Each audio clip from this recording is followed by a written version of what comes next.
नमस्कार विद्यार्थियों, आप सभी ध्यान दें। अपना टॉपिक चल रहा था व्याकरण पोर्शन का समास। मैं आपको बता चुका हूं कि समास जिसका शाब्दिक अर्थ होता है संक्षेप करना, छोटा करना, संक्षेपण करना। समास का विलोम अगर मैंने आपसे पूछा था तो समास का विलोम होता है व्यास। समास छोटा करना, व्यास उसका फलन करना होता है। हिंदी व्याकरण में समास इंपॉर्टेंट टॉपिक है जिसको हम शुरू कर चुके हैं। समास की परिभाषा बता चुका हूँ।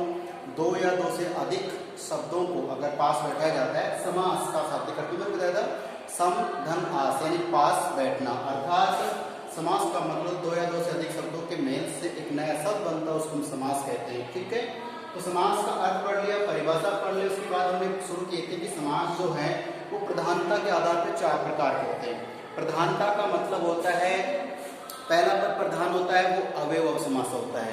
दूसरा पद प्रधान होता है वो तत्पुरुष समास होता है। ठीक है, और जिसमें दोनों पद समान हो जाए, प्रधान हो जाए, वो द्वंद्व समास होता है।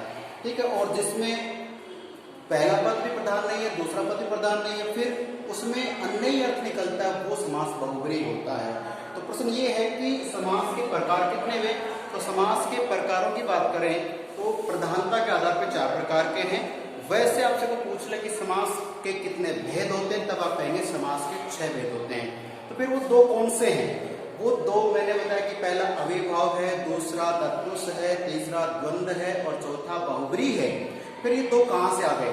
तो जो दूसरे नंबर पे तत्पुरुष समास मैंने बताया, तत्पुरुष के दो भाग और हो जाते हैं। एक का नाम है क्रमधारय और दूसरे का नाम है द्विगु समास। तो आज हम जो दो बच रहे हमारे कौन से? क्रमधारय। उस क्रमधारय को ही पढ़ने सुनने समझने जा रहे हैं। तो क्रमधारय की पहले डेफिनेशन देख ले, समझ ले। रटना अपना काम है, नहीं समझना है। तो क्रमधारय आपको बता दो कि समास को पढ़ने के लिए, इस समास को पढ़ने के लिए आपको एक अलंकार अपना उपमा अलंकार। हालांकि मैंने कुछ वीडियोज भेजे आपको 10th क्लास वालों को, उसमें ध्यान दें कि 10th क्लास का हिसाब से अलंकार बहुत बड़ी चीज है, लेकिन जो उपमा अलंकार है, ठीक है, उपमा अलंकार को हम देखें। 1 मिनट रुकिएगा सभी।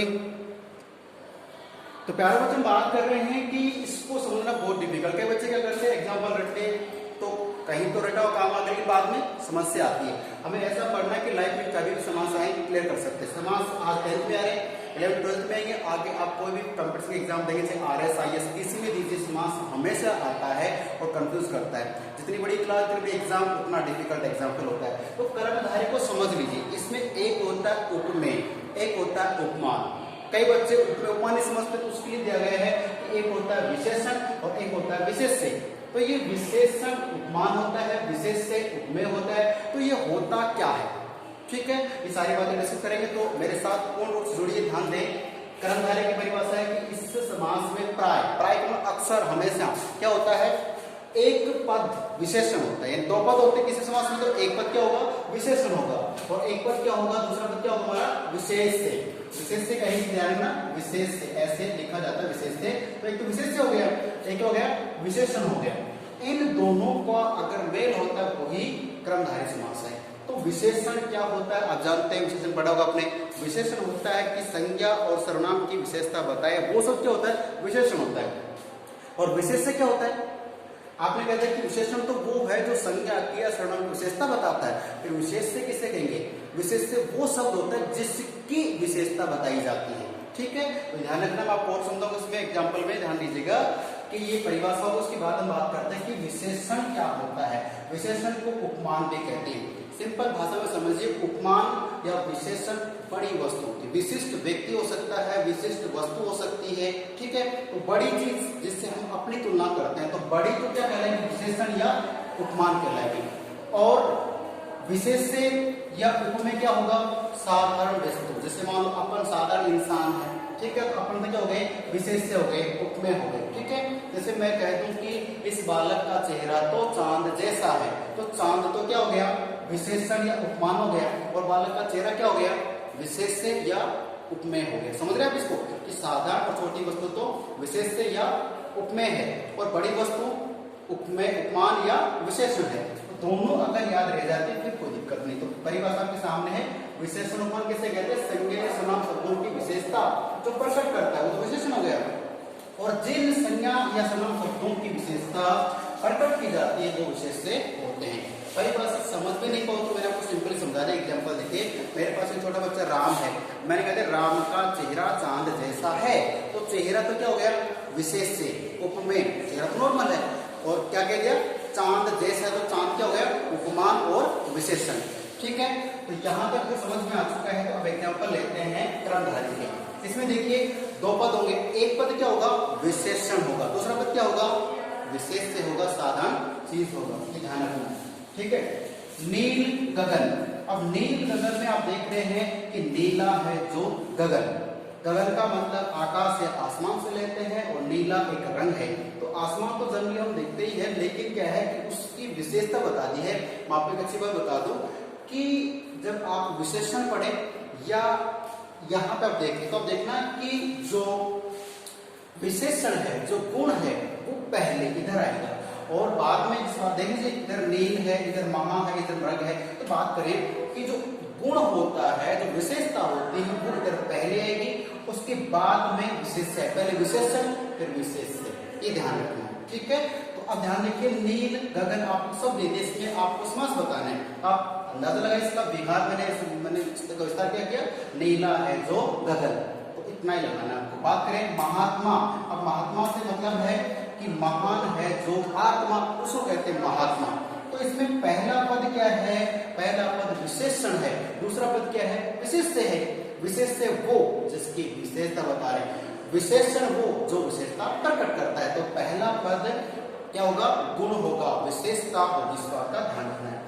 अगला है कि मृगनयनी। तो मृगनयनी का मतलब देखिए, मृग कहते हैं हिरण को, कहते हैं हिरण की जो आंखें बहुत सुंदर होती हैं, तो जैसे हिरण की आंखें होती है वैसे क्या कहते हैं मृगनयनी, मृग के समान नयनों वाली। तो यह किसी की प्रशंसा कर रहे हैं। सीधे सीधे तुम समझना है कि पहला पद हमारा विशेषण प्रकट करेगा, दूसरा पद है वो सामान्य वस्तु के लिए आएगा। जैसे बात करूंगा आपके लिए कि चरण कमल, ठीक है, जो चरण है वो कैसे कमल के जैसे, इस बात का ध्यान रखना। तो जितने भी ऐसे एग्जाम्पल आएंगे वो हमारे होंगे कर्मधारय समास।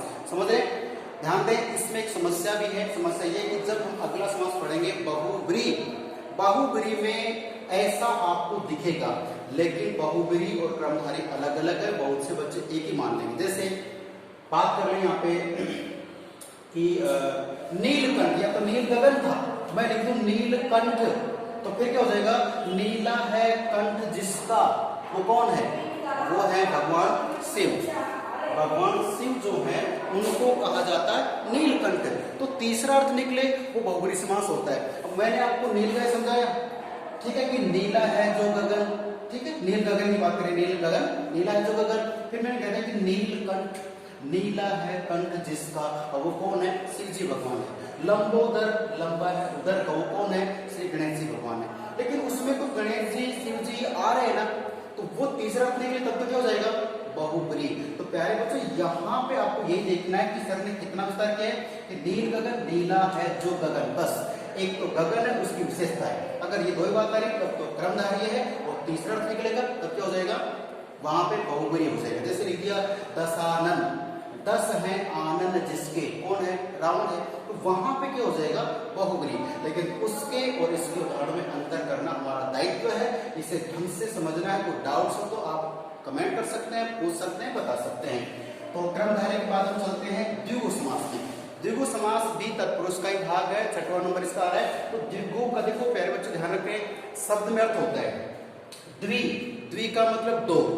आप जानते हो कि 1 2 3 4 5 6 सब क्या है गिनती होती है। तो समझो कि ऐसा कोई समास है जिसमें ऐसी गिनती है, इसमें क्या है द्वि का मतलब दो, दो का मतलब गिनती। तो देखो द्विगु, गु का मतलब गुणने से है, गिनने से है, तो 2 बार गिनना 3 बार गिनना, तो इसमें क्या आ गई काउंटिंग आ गई। सीधी बात है क्या कि जिस समास में, इस समास में पहला पद संख्यावाची शब्द होता है, इस समास में पहला पद क्या होता है संख्यावाची होता है। सीधी सी बात है कि पहला पद क्या होगा संख्या होगा। और एक अच्छी बात, हालांकि एग्जाम्पल आप देख रहे हैं यहाँ पे, देखिए एग्जाम्पल कि एकांकी शब्द आ गया। एकांकी में कौन सा समास है तो आप बताएंगे एक अंक का नाटक एकांकी होता है। और 9th क्लास के बच्चे भी इन्वॉल्व इस क्लास के वीडियो में ध्यान दें कि 9th क्लास का मैं आपको बता दूं जो नया सिलेबस है नवी ग्यारहवीं का, 9th क्लास में कहाँ एक एकांकी आ रही है, क्या आ रही है एक एकांकी।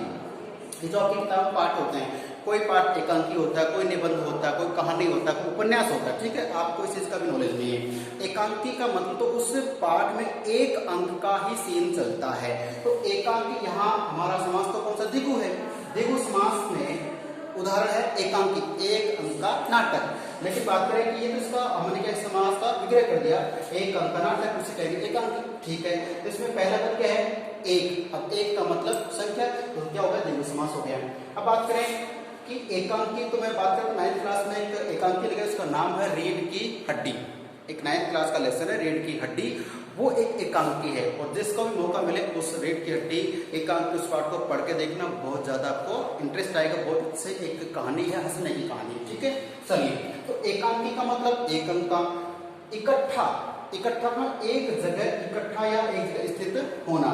एक दुगुना, जैसे काउंटिंग के हिसाब से दुगुना, पहले बात क्या है, दुगुना, तो 2 बार गुना करने को दुगुना कहते हैं। फिर मैं कहता हूँ जैसे तिराहा, तिराहा का मतलब होता है 3 राहों का समाहार। इससे समास में एक बात आती है, पहला पद क्या होगा, संख्या, और दूसरा पद कुछ हो सकता है, लेकिन इसमें क्या होगा, समाहार होगा, संगम बनाएंगे। जैसे मैं कह दूं त्रिवेणी, त्रिवेणी का मतलब होता है 3। अब जैसे बात करें कि त्रिवेणी संगम होता है तो 3 पेड़, आप देखे नहीं होंगे, कई बार जंगलों में जाना घूमने फिरने, उसमें आपको मिलेगा एक नीम का पेड़ है, एक पीपल का, एक बरगद का, तीनों का तना एक ही होता है, उसे त्रिवेणी कहते हैं। वहां भगवान शिव साक्षात रूप में निवास करते हैं। त्रिवेणी संगम होता है, 3 नदियां आकर एक जगह मिल जाती है, ऐसा हमारे रणथंभौर में भी है और रामेश्वरम डूंगर बांसवाड़ा में भी है, ठीक है, रामेश्वर धाम। तो ऐसे मतलब त्रिवेणी संगम होता है। त्रिवेणी सब देखना है, त्रिवेणी में क्या होता है कि त्रिवेणी, 3 वेणी नदियों का संगम।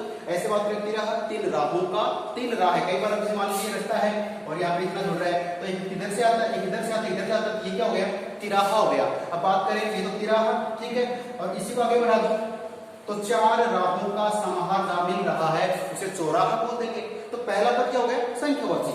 तो बात करें त्रिलोकी, त्रिलोकी का मतलब 3 लोक हमारे यहाँ पे, जैसे हम रहते इस पे कि मृत्युलोक कहता है, भूलोक कहता है। फिर बात करें जैसे अब ऊपर बात करें यमलोक की बात करते हैं, एक पाताल लोक है, पाताल लोक हमसे नीचे, हम बीच में एक यमलोक हो गया, तो 3 लोक है।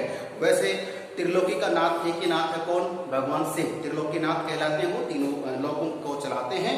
तो त्रिलोकी का मतलब 3 लोक की जनता। बात करें त्रिभुज, त्रिभुज का मतलब जानते हैं कि 3 भुजाओं से घिरी हुई आकृति क्या बोलेंगे, त्रिभुज बोलेंगे।